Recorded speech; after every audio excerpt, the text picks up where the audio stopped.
What's going on, everybody? We're back. We're back to talk about the challenge. It's Thursday, November 16th, and I'm super pumped to get into this episode of the challenge. We finally got our first sighting of mercenaries.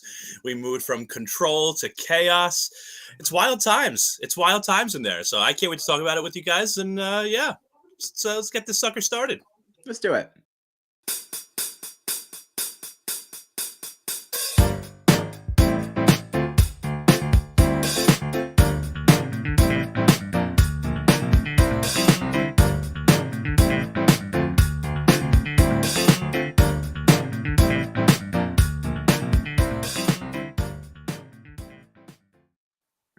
All right, my name is John Dunphy Judea, of course, for my queen Mariah, and I'm joined, as always, by Mr. Kyle Petty Lay, standing Corey, this week's daily challenge champ, and of course, Gina Morgino Kaiser, standing Olivia Kaiser. How you guys doing? Always.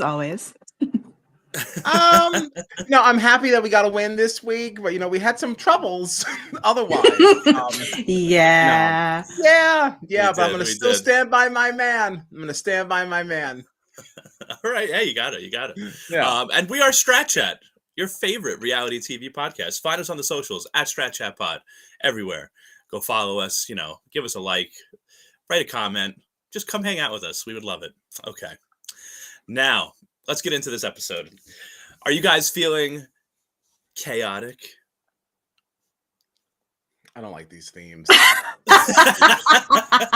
Just chaos is coming. Just bring the mercenaries in. Yeah, like enough. Freaking do it. Yeah, kind of annoying. But Really? I guess, I guess I'm feeling plenty chaotic. Like, yeah, sure. So obviously this episode opened with the our challengers coming back to the house after Kyland had beaten Huey in an elimination, and that's when they discovered that this chaos clock was finally running in the house. They had like 13 hours, whatever it was, before chaos really kicked off. And really they still had no idea what that meant, but even up to like the elimination, they really had no idea, I feel like, what chaos meant. But did you like at least this daily challenge that we got, this upside down world? The way I would be throwing up everywhere.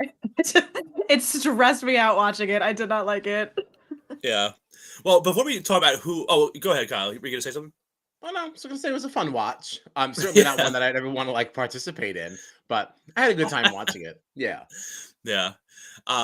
Before we get into who won and what the challenge actually was, do you like the idea that now our daily challenges could potentially be flip-flopping back and forth between pairs or teams, or who knows, maybe an individual thing? Or do you like the variety of that, or would you rather just be a kind of a straight format? I can't really decide if I like it or not. Yeah, I don't know yet. We didn't see enough. So Yeah. far, I will it's say, fine. But this was one of the two places in this episode in which I call some shenanigans, which this is the less offensive offense, but the way that these pairs were randomly being assigned by TJ picking names out of a box where the top of the box was blocked on our view, so only TJ could see what he was pulling, but it was all randomly done, I promise. He has no idea what names he's picking out until he gets them out, except we couldn't see the way his hands were moving. I was like, don't have a little faith in our intelligence. Come on. Yeah, I don't even assume that any of these things are ever random anyway. Whether it's the challenge, it's Big Brother, or Survivor, the only reason I'll believe it is you're putting your hand in a bag for rocks and you're picking that by color of rock or something. But otherwise, I don't ever buy it anymore. It's just in this particular challenge, the pairs didn't really, there was nothing that really shook anything up in this situation, but you're already setting the precedent that something is going to happen that's a crazy matchup of people. And it's sorry, miss me with that. So what you're saying is you want the algorithm back, right? That's what Gina's No, saying. that's the opposite of what I'm saying. See, I don't know. I feel like this probably was random though. What's the point of not I feel like there was no pairs that we got that was oh, of course they're together, right? It's not like they were putting now Michelle with Callum or Raven with Kieran, people that have been I feel what's the what would be the point of having this not random? None of the pairs. Yeah, Well, yeah, but I today, mean, yeah, it wouldn't really affect anything. But like just the way that everything was set up, where like it was blocked by the camera, I was like, there's going to come a day in like a future challenge where there is going to be some crazy thing, and they're going to be like, wow, I can't believe that randomly happened by chance. maybe. I mean, it could. But I feel like we're not. Who knows how many pair challenges we'll even get? You know, like I don't know. I feel like if they were doing these pairs every week, and we started to get some really suspect pairs, but like for all we know, the next 3 challenges will be teams or something. I don't know.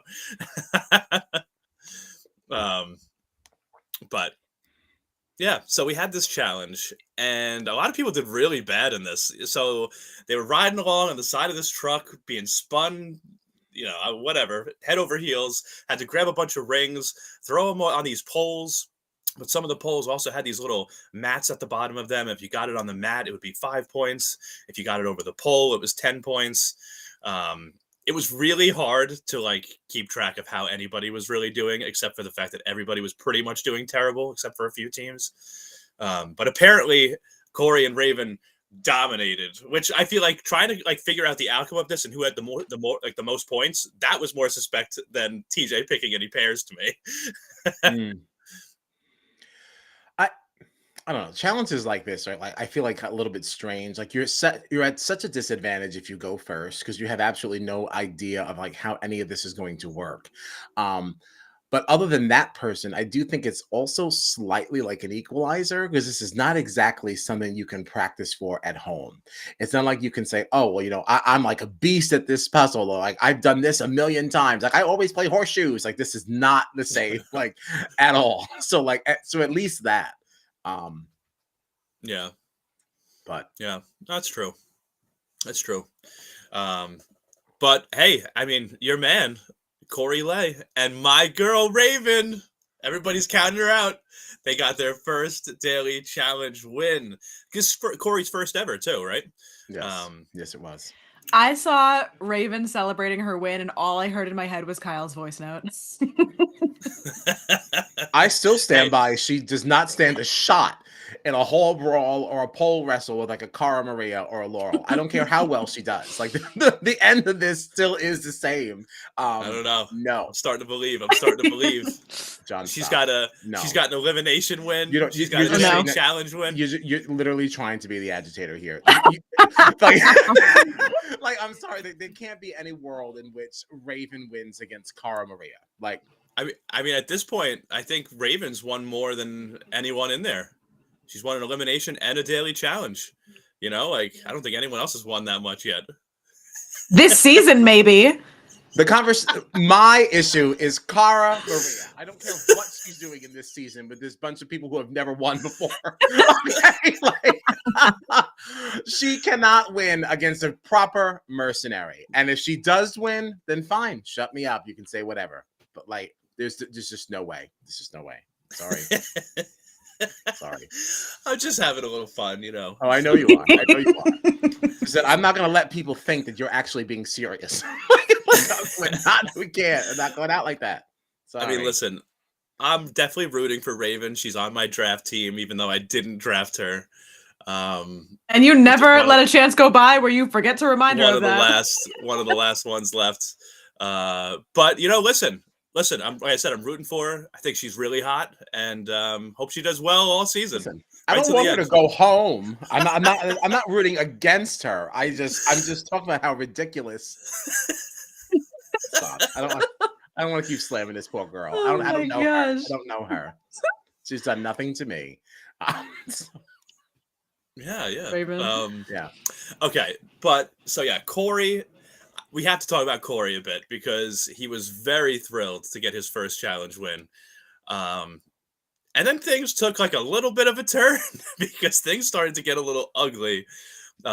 He threw in, so the winning team, we find out here, gets to nominate. TJ told us one man. I guess it was just predetermined. It was a men's elimination. And after some back and forth, they decided to go with Asaf. Who was very angry by this, was literally in front of everybody, just started yelling while they were still at the challenge site. What did you think about like Corey's decision, Asaf's reaction to it? Like any thoughts on this whole blow up? I didn't really care. I don't know Asaf, like, so I don't know, like, I don't know if this is like justified or not. Like, we saw that one little blurb where they were having like a little meal together and like they were talking and it looked like they were friendly. Asaf keeps telling us that, like, he's really, really great friends with Corey and like, oh, I'm your best friend in the house. But like Corey said, I've only known you for 2 weeks. So I don't know what kind of a bond, like, is it that Corey is playing a strong enough social game that he makes people feel safe, and that's why now you feel super jarred, or is there actually something there? We're not getting the little bits of foundation that we're finding from like Jay and Asaf and the relationship they had, prior to coming into the game. So it's like, did he actually owe you anything? Like, I don't know. Right. This is Right. the first I saw of it, to my knowledge. I don't feel like I saw like Corey and Asaf as being a thing prior to this. He said, "Oh, I backed you up on the last elimination." Like, did he? I don't remember any of that. Like, Right. Mhm. Like the way Asaf was responding to this whole thing made me feel like I guess they were really close. But then Corey started talking about I've only known you for 2 weeks, and I was like, maybe I'm just getting like Asaf's relationship with Jay mixed up with Corey somehow, like because of the way Asaf was acting in this episode. Like, yeah, it seemed like a lot for something that didn't have a strong foundation to begin with. So right. I I don't am know. just curious though, like it's so weird to me because there's still coming into this episode, there were still 20 players in the game, but somehow it felt like Corey had like almost no options for who to nominate. Like so it was like just kind of a weird thing because so I pulled up there was one shot they played in the episode that had Narice's alliance. Specifically mentioned it was Narice's alliance, which I feel like it's just like the American alliance, basically almost. Um, so we got Michelle, Mariah, Raven, Olivia, Colleen, Ed, Kyland, Asaf, Jay, Horacio, and Corey. So like, I guess this is why I was a little surprised too, because he did have like Corey could have nominated Emmanuel. The reason he gave was because they played Spies, Lies, and Allies together. But like Asaf is in this picture, I just wonder like But like, was he even that close with Emmanuel during Spies, Lies, and Allies? I don't remember. I don't know. I honestly don't remember how close they were, but I think Because that's the I didn't reason know that why Corey that was a gave. factor. Yeah, I don't know. It's just a little weird to me. Like, I guess like it's just interesting to me. Like Corey's in a weird spot to me because he's in that picture. He's in the American Alliance, but we've been hearing now that he's also like working with some of the UK people. He didn't want to burn Emmanuel. Like, I don't know. Like, I just don't really know where Corey stands in this game. I feel like he's a little all over the place right now. Like, I'm just wondering, like, if he's going to get himself in trouble a little bit here rather than sticking with one alliance. Is he spreading himself too thin? Like, I don't know. Well, to be fair as well, like, I'm not exactly sure where anyone really stands because, like, looking at this cast list, like, what would a different man have done differently? Like an Ed, what are you doing? Like, I don't really know where anyone stands with these people. We also call Narice's alliance the American alliance, but Asaf is in there and he came from Challenge Argentina. So, like, that's already like debunked. So, like, what does any of that mean? I don't know that Corey in his first season was really around long enough to make really strong bonds one way or the other. So, like, what is he supposed to go with? And once again, we are completely overlooking the fact that Raven vetoed some of the things that he said. This was Oh, not yeah, yeah. just Corey's decision. I don't even remember who else had come up that Raven had said no to, but there were a couple of times she was like, I don't want to do that. I don't want to do that. And it's like, okay, well, once again, we have one person taking the majority of the blowback for a group decision, which in Raven's defense, once they did get to that deliberation, she did say, hey, to be fair, I was part of this too. But it looked like nobody gave a single fig about that. Like it Right? was Was it still just just focusing because, all on Corey. And I don't know like, why.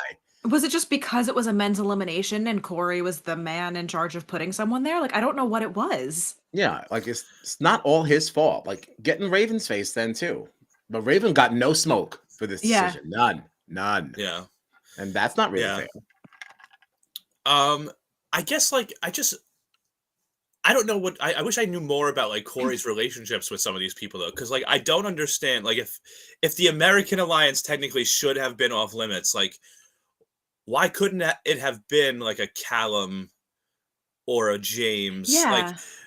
Well, I don't know that it can be Callum because of his supposed relationship with Michelle and whatever they have going on. So I feel like that kind of takes Callum off the table. James, we did see that there was some kind of a cuteness happening with Oh, them. that's right. They did Um, have some moments in this episode. Yeah. yeah, Yeah. that did seem to kind of come after the blowback that Corey was receiving for his decision. It looked a little bit more Mhm. like that James was consoling him, but I would have to also believe that maybe that conversation also happened because maybe there was already a foundation for things. Like you don't know who's talking to who. It's really Right. hard with this. There's a lot of Yeah. people. It really kind of shows you too, like how tough of a spot Corey was in, because you mentioned Michelle uh, being a reason why he might not want to put Callum in. But like, what's funny is that by choosing Asaf, it almost set off a whole other chain reaction of issues, because they kept talking about how this is the chaos portion of the game. Like, TJ did say nominate one man, but what if their partner ends up having to go in? And it just so happened that Michelle was Asaf's partner. So like, by saving her showmance, she was feeling that it could potentially put her at risk, because now you're throwing her partner in from the daily challenge. Like, Right. It was like we're definitely, so early in this game, and somehow there was already no right answer. it just feels like should be so many options, and yet somehow there were Yeah. none. Like, Right. And honestly, Michelle, like this is part of why I have such a hard time getting down with Michelle. Like I want to like her so bad.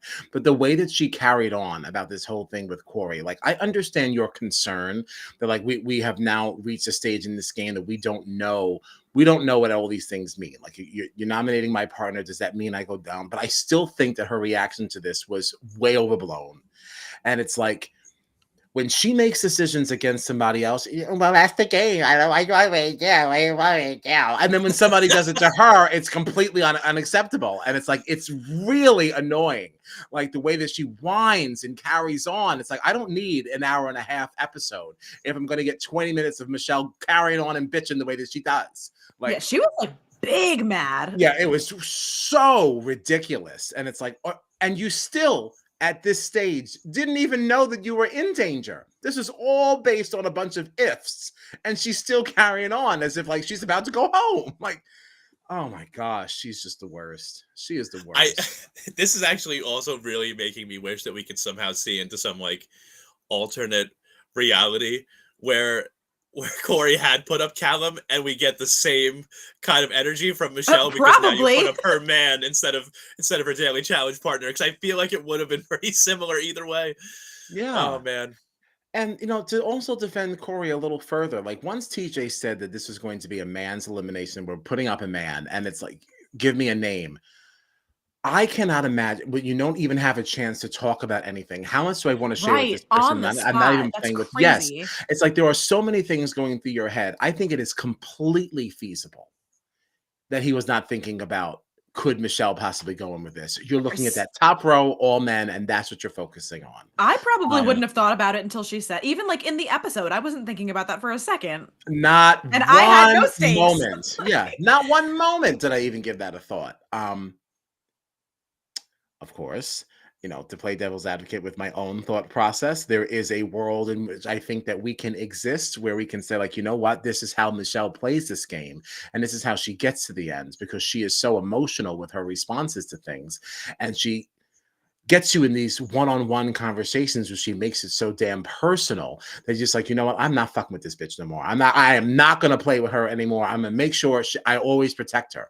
And she can kind of just float to the end without really having to win or really ever really have control, because like she's controlling you emotionally. So there is something to be said for that.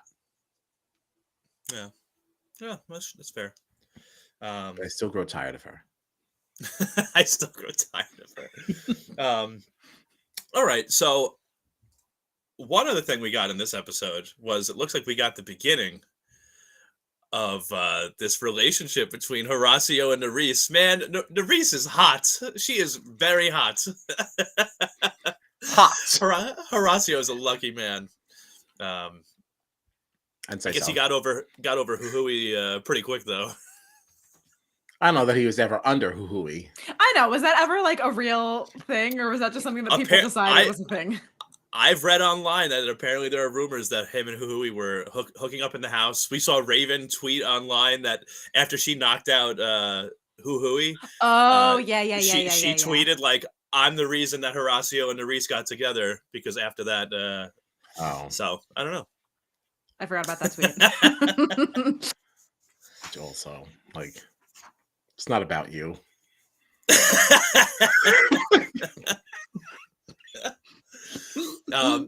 So chaos is bringing another change for us, though.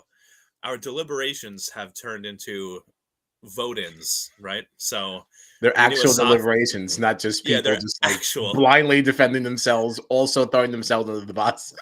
Yeah, yeah. Like, So it's a public vote right there outside the house. How do you feel about this? Because I feel like the way that like the house is split right now, like there's a really good chance that the Americans could sort of, I mean, depending on what happens in daily challenges, that like Americans can sort of just like steamroll these votes, right? Like right now, like I almost would prefer that it was like a secret vote. I feel like you'd get a little more of this chaos if people were able to vote in secret rather than just in front of everybody, because people are going to be afraid to, I mean, most people in the Americans Alliance are going to be afraid, I think, to go against the group.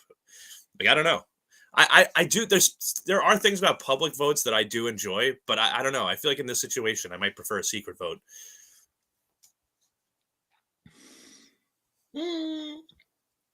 yeah, I hear that. I hear that.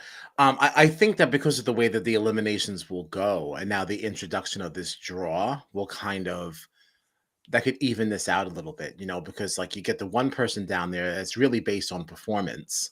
And then the next one is this vote. I'm also curious to see if that's how this continues. Because if you're playing like as a team, how are you selecting just one person to go down? Like how is all this going to work? Like, is the entire team now going to vote for one person from the other side like this? And that could get interesting too if you have enough internationals like on one side, and then like maybe they do put an American.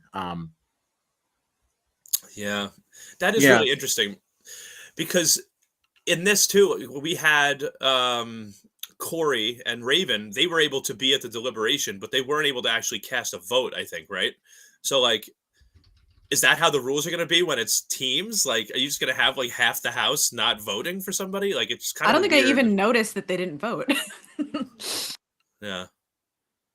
I don't know that I noticed that either. Well, it was kind of a wonky deliberation anyway because Well, they did yeah, vote. There was some numbers. It was Kieran and what's his face. right. It was Kieran and I think Emmanuel. I think got a vote or two. Didn't he? Emmanuel. Yeah. Yeah, I think so. Yeah. So there was a vote. Right, but I mean, like, it was a little No, wonky I'm though. not saying like people voted. I'm saying I don't think I realized that Corey and Raven did not vote while Oh, everybody else was voting. Right. I think it was also kind of hard to tell, I think, because they only really got like halfway through. I think at one point Kieran just got enough votes that he was like, all right, I'm just going to save everybody. I'm going in. Like, I'm voting for myself. I'm going in. So, like, I don't know if we actually really saw everybody vote anyway. So it was a little tough to tell. But I believe I heard TJ say, like, you can go be at the deliberation, but you cannot cast a vote. yes, he did say that. So, okay. So, yeah. Our elimination was set. Asaf versus Kieran. So we thought. Until we arrived at the arena. And our first mercenary was unveiled. I gotta tell you, I was a little like underwhelmed because I was hoping they would kind of like bring everybody out and you'd have like all of the mercenaries like staring them down or something like that, like something very dramatic. Like it was kind of like a bummer to me to just have Jordan walk out and compete and then like leave. I don't know why. I don't know why. Oh, actually, I like that. Yeah. And It's yeah, harder for them to prepare things. I had it like knowing who the options are, they can prepare better. So I do like it better that they don't know. That's what I was going to say. So yeah, I agree. Sorry. Good point. Very good point, Kyle. Very good point. But yeah, it was interesting to see the draw come back, right? I guess I love a good draw. I am just very interested because apparently there were 3 options in there. One was Kieran, one was Asaf, and then one was something that TJ didn't want to tell us about. We just have to find Yeah, I out was when like, it what the happens. hell is it? Maybe it's What all kind of- 3 play, and like because this is one that Ooh. you really could have had. Like, Or, I mean, it could have been like Jordan could choose his opponent from someone that's not one of the 2. Yeah. could be anything. Yeah. Love it. I can't wait to see when it comes up. Yeah, I hope it happens soon. Yeah, I don't want this to So be I like just one want of those Big Brother twists that never actually happen. Right, we just Right. never find out. Yeah. like if it's 1 or 2 weeks or whatever, like a little suspense, like I'm cool with it. But like if we have to wait like till like the last elimination before the final and then it finally happens, then I would call shenanigans and I'd be like failed twist. Failed Yeah, twist. I no. was like it's like you were pissed it didn't happen yet. You just wanted to get one in before the final. Like Well, we can trust that we will see it happen at some point because they will manipulate and say, like, just take the third one. I just And like, please, yes, please. like that person's going to know. Like, we're going to get to see it, and we're going to get to see it at honestly the best possible time. right. Yeah, because that's definitely going to get manipulated, but that's okay. That's all right. So I'm excited about that one. So you can manipulate it. It's fine. Yeah. Yeah. Let's see it. Let's see it. Yeah, unless it affects my team and then I'm not on board and it's shenanigans. My team is already fucked. So like, I've given up on Hey, my I draft mean, team. I'm having a I lot mean, of Gina- I'm catching up to you, Yeah, unfortunately. Gina's so- only so- one behind you now. Gina's only one behind you. So but okay, yeah. So we found out in this new twist now with the mercenaries coming in that so their pot is at $406,000 when this starts, which Mhm. I wonder if at some point they're going to have another shot. I could see there being some kind of cheap thing like, oh, if you finish this, we're just going to get you all the way to 500 grand or something.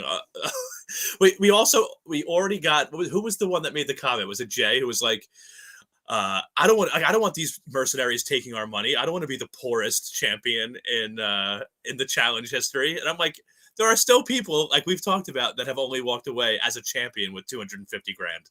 So give me a break. And back in the earlier days of the challenge, like you didn't win numbers like this. When it was a strictly an MTV show, like sometimes you only won like 100, and we're saying Yeah. only. I mean, that's not bad. That's no way bad. Like that's like, but yeah, like especially when you compare like some of the other shows, like looking at like the Traders and like Big Brother Canada, I'm like they're only going for 100, 125. Like, relax, it's fine. Right. And how dare you Right. be so presumptuous that you'd be the poorest challenge winner? We got a long road ahead of us. Right. Yeah, We don't c- even know c- if you're going to be in the final. Like, so calm down. Calm down. We're talking about the final pot. You haven't even seen an elimination yet. Calm Cut to down. me watching from home. Like, I would be happy to win $100, let alone. yes. Even if you tax it, I'd still be thrilled. Oh man. But do you like the twist of the mercenary comes in and if they win they get to take 10 grand from the pot? It's kind of a real kick in the ass to the loser. It's like not only did you lose and now you get to go home, but you just lost everyone here money. Like, I wouldn't give two shits about that. I think Fuck it's y'all. lame. I'm going home. I'm not getting none of it. So you might as well have last. That's what you get for putting me down here. I don't like it. I think it's lame. You think it's lame? I would like it to be more than 10,000. like a Take 25 grand. Yeah, Yeah. 25. Make it really worth it for my mercenary. Because if you're taxing them based on that like bonus bracket, you're losing like only like 40-45% of it. So you're really only coming out of here with just barely enough to put a down payment on like a cheapo car. So like get the hell out of here. Give my people some money. They flew all the way out here for this. Just really to do not the least fun thing. Right. I mean, it's not a bad gig, though. You know, I mean, you come into it, you just have to show up for an elimination. You're not even in part of the game. You just show up, and if you win 10 grand. Pretty easy money in a short night's work. Sure. Short night's work. Depending on what it is. This running back and forth of this ramp. Can at least give me 15. Working real hard. Oh man. But yeah, so Jordan had to do this draw, and he chose Kieran.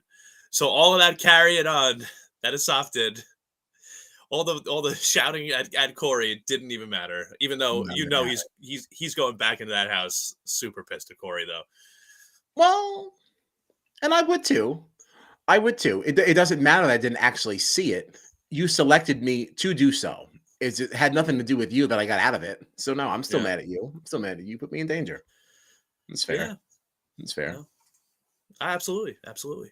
I did enjoy. I know we're going to talk about some potential shenanigans some tomfoolery potentially that took place. But I did actually really enjoy the challenge for what it was. This King of the Hills. I thought it was pretty. It looked pretty cool.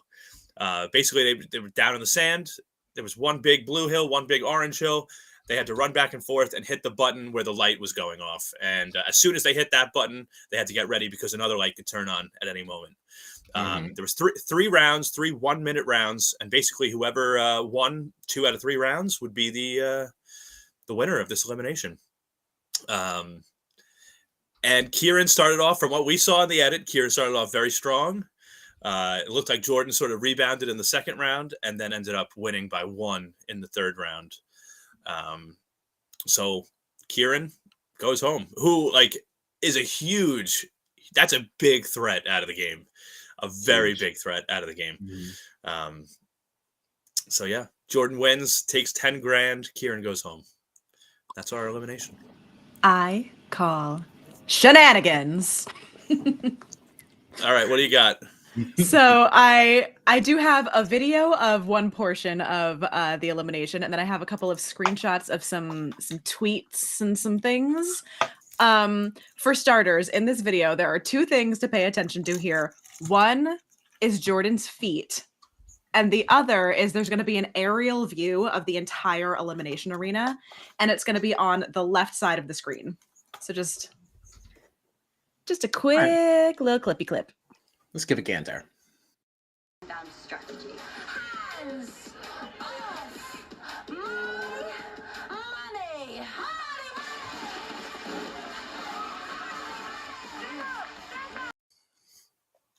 So The shoes. in case you missed it, Jordan keeps it. We're led to believe that this was just one consistent thing that happened. This is we're watching in real time how this elimination is going. But you saw multiple times in that clip Jordan's shoes going from black to bright yellow, and then when it goes to the aerial view, there's just yellow shoes sitting in the corner. Then I saw on Twitter, we have this tweet from come on. There we go. No, come back. I'm sorry. This is what happens when I try to do things. All right. So we have a tweet from Nerys that says, if only you saw the way the entire elimination went, you would have been really entertained, which Raven, of course, quote tweeted. Then we have this tweet from Michelle that says, the way that elimination played out was not exactly how I remember it, but props to Jordan on his champ win. And then I don't know who tweeted this, but it says Kieran was actually beating him in the first 2 rounds, and then they had to stop it and rearrange something due to rules, and Jordan came back and won. And I don't know how reliable a lot of these challenge spoiler accounts are, but apparently what I had seen was that Kieran was actually winning by a lot. Jordan threw a fit in the middle of elimination saying, no, I'm doing a bad job because my shoes are too slippery. I need to do new shoes or I'm not doing this elimination. Caused this whole big uproar, changed out his shoes, and they restarted the elimination again. And he won by a lot that time.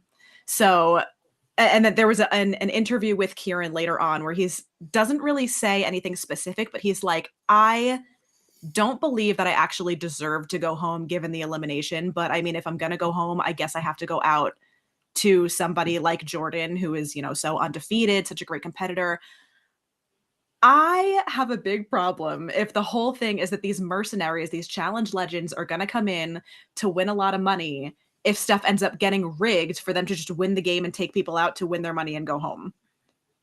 And I don't know, how reliable these sources are, but if there actually was a situation where Jordan was losing and he just caused an uproar until they changed the game to benefit him, I have a problem. I have to say that doesn't actually surprise me. I didn't catch anything with the shoes or anything like that, but it actually does not shock me. If you go back and watch the elimination, literally every other clip, he's wearing a different pair of shoes. Wow. Yeah, I mean, I've seen some stuff on Twitter about this, and I feel like the truth is probably usual, somewhere in the middle. I feel like I've seen a lot of people saying Kieran has come out in other places and said, no, Jordan beat me. I've seen other people mention about how a lot like in these eliminations, all the challengers when they show up to the arena have the exact same gear between their Under Armour, the pants they're wearing, the shoes they're wearing. So if Jordan showed up and had like shoes that weren't like non-slip shoes, like you kind of have to make sure they're wearing the same equipment, things like that. So like I feel like it's probably somewhere in the middle. I'm sure Jordan probably did stop it and say like, listen, my shoes are slipping all over the place. Like I need different shoes. But I don't know if that necessarily means he caused like a big uproar. I also I don't feel like you could read too much into like Nerys being like, if you saw the whole elimination, you'd be really entertained. Like, we don't really know what the hell that means. Like, and that doesn't seem like she's really calling anything like shenanigans on anything, to me. But I don't know. I wonder if there's anyone to throw a tantrum. I would believe though it would be Jordan, especially coming off his world championship win. I'm not going to come in here and look a fool. I will say some of those aerial views as well. I felt watching it was a little hard to see who actually hit the button and who didn't. I was like, there were a couple of times that I felt like Kieran actually did hit it first, and then but they gave the point to Jordan. I was like, I'm not really sure how any of this is going. And it kind of made me not enjoy it. Even before I started like digging into these tweets and like seeing all the stuff on social media, even just the way that like when the elimination ended, the way that people were responding to Jordan felt a little off to me. Like he was, first of all, just being super cocky, even just like, yeah, I'll just let him get a couple of points and then I'll really show him how a challenger, like, whatever. And he gave that whole like speech about like his title and like all that. And I think it was Jay literally like turned his back, like turned around and like stopped watching him. Like everybody's faces were like, it was Manuel. It was Emmanuel. Yeah. I don't know. There was just something about it that I was like, I don't know. These people seem like a lot more upset than just like a normal challenge win that sent somebody home. And then I started seeing all the stuff online. Also, Emmanuel, unfortunately, was wrapped up in some of that Tory crap from last season. If you remember that. Okay. Yeah. So there is that there as well, which is how I took that. I completely forgot about that. You probably just blocked it out because it was the worst part of the entire season. Was that whole storyline? I forgot. But, wow. Yeah, so there was that's how I saw Emmanuel doing that, was just kind of like in response to that whole situation. Not that I felt that Jordan was actually the agitator in that situation. I think Tori was really the main problem with everything that went on there. But yeah. And I also feel like it doesn't surprise me that like the cast that we have on this season would give a really chilly reception to any like spotting of the champions showing up, like these mercenaries, because I feel like their whole big thing this season is how it's their turn, they're the new generation, they're going to be the new champion, and then all of a sudden you have Jordan Wisely coming in, and I feel like my first thought would be like, wait a minute, if he beats one of us, does he get to enter the game or something like that? Like that's part of the reason that I feel like people would be very like wary of like, what the hell are these mercenaries doing here? But yeah, of course, Jordan wins. He immediately runs by with his finger over his mouth, like, like of course they're going to give him a hard time. So I don't know. Yeah, but so I don't know. That's why I kind of thought that even just like the mercenary winning some of the prize pot was lame. I was like, you're just like, that was probably the incentive. Like you come in, you win some money and you leave, and then we'll just make it look like an accident, Like I don't know. I don't know how I feel yet. It's only the first one. You gotta give them something to show up like that. Right. I definitely do like them taking some of the money, especially because you already have that element of adding to the pot. I definitely like for there to be some subtractions as well. I actually just think I still think 10K is low. You need to ding these people. Yeah, I agree. 25K. Ding them. How dare you give CT $10,000? What is that? 10,000. I mean, I have to assume they also get some kind of stipend for appearing at all. $750, and airfare and food is covered. $750. That's it. Thanks for coming. No, hit the bricks. Wow. Yeah. Oh my god. Oh man, but yeah, so that was the episode. Team Morgino does take her second hit of the season. Sure does. That was a tough hit. I was And it was upset at the about this top one. too. At the top, that means it was Yeah, this actually a person she wanted. this was Yeah. a rough loss for me. Yeah, that was a Yeah. shame. It was a shame. I was really But- excited about getting him on my team. I will say, Kyle, you do have 3 gone, but they're all on the bottom. They're all on the bottom. They are. Oh. They are. Yeah. And then somehow I'm still sitting pretty over here. Yeah, But we hold on. know, John. We If we're gonna know. discuss some discourse, though, I really should have put this into the thing, but I was ill prepared. Ooh, you calling I read shenanigans? something about Jessica because we had discussed how in her deliberation. Kyle? Uh-oh. Where'd Kyle go? Oh no. I wanted to hear the tea. I know. He was about to give us something good. I was so excited. I don't want to. I don't have anything else, so I don't want to just end. I know, like I'm so amped to hear what he had to say. Oh boy. Well, I mean, do you have anything else to say? I don't think so. I'm like trying to think of how to like extend this so he comes back. I know. Actually, I do have something here. I've got one Okay. thing that I could do here because we haven't done it yet. And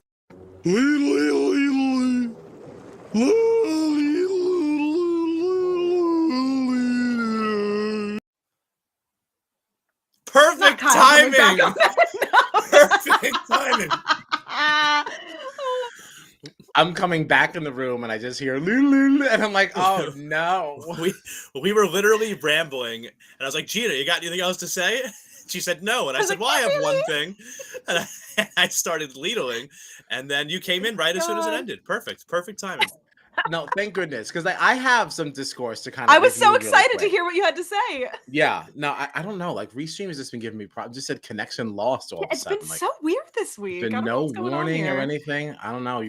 Cruising for a cancellation, Restream. Boop. Don't have me going back to somebody's Streamlabs now.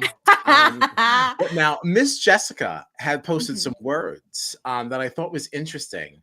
Because her deliberation didn't go so great, and we had kind of discussed how why is she basically just like throwing herself under the bus? And apparently she says she ended up being voted into elimination after getting in the middle of some drama between Jay and Chauncey. So while Jessica didn't have nearly as many connections as others coming into the game, she did do a little bit of pre-gaming. And apparently that involved having a 4-hour-long conversation with Jay shortly before they left to compete. Once the game actually got underway, Jessica formed an alliance with Chauncey, who had expressed his intent to target Jay directly. When she wasn't entirely truthful about this piece of information, when Jay asked if anyone was targeting him, she noted that he turned the house against her. And then she said, everyone except Horacio had told me 100% that they were voting for me before we went into the deliberation. I had no doubt in my mind that I was being put up, so I was just grasping at anything. That's why you see me being like, I don't even want to win. I'm willing to help anyone else out. That wasn't the truth. I was just trying to do whatever I could to stay because I knew at that point they were putting me in. And then wasn't that the vote where Horacio had voted for Big T and we all were like, why did you do this? Yeah. That makes some sense. So Interesting. it sounds like Jessica kind of got railroaded there and that was kind of left out. Yeah, I mean, because truly, watching that episode back, it was what a crazy pitch to make. Why would that be what you're saying in this deliberation? Out of nowhere, you're like, Right. well, I don't need the money. I'm not actually trying to win it. I'm fine. I don't need it. I don't understand where that would come from. But for it to be a last Hail Mary to try to get some numbers on her side, that makes a lot more sense than just out of the blue. That's her pitch. Just giving up. Right. And it's kind of unfair that you didn't give her that in the edit, though, because it made her look like she was It made her look cracked. so stupid. Yes, and it's that's not the Jessica I remembered from when we saw her Yeah. on the Challenge Australia, which is the whole reason why I wanted her, because I was like, no, I'm like, Right. she's a tough lady. But yeah, so it looks like she was done a little dirty. And just another reason to not be as enthused by Jay. Yeah. Jay, I feel like Jay has always gotten a pretty rough, like he's always had a pretty rough go in most of these challenges. So you can see he's like really trying to take control of this one, and I just don't know how much I love it. I don't know, but I he's don't on my love it. team. So Yeah, no, I don't love it. I wanted to, but I haven't been. yeah. Yeah, Well, that does officially that's- conclude my thoughts. yeah. I think that's all I got. Anything else? Anybody for the benefit of the community? Mm-mm. All right. So what do we have coming up tonight? In a short, 10 minutes or so? 10 minutes or we'll be so. we'll be talking. We're doing our first official recap of Big Brother Australia. We've been doing all the exit interviews as house guests have been getting evicted this season. So we've been able to chat with everybody that's been voted out so far. So if you haven't checked those interviews out, make sure you go back to YouTube, check those out. But hang out with us tonight too. We'll be talking. I guess what is this? Episodes 1 through like 6 or something like that. Yeah, not like a formal recap. Just like kind of talking about our thoughts so far on the season and the people that are in there.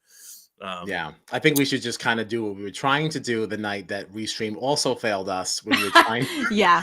Just kind of just running down each person and giving our thoughts and things because there's too many little events that happen to try and Yeah. recap each task and each thing. So yeah, a very casual, just pull up and have a good time. I support that. Definitely. Yeah.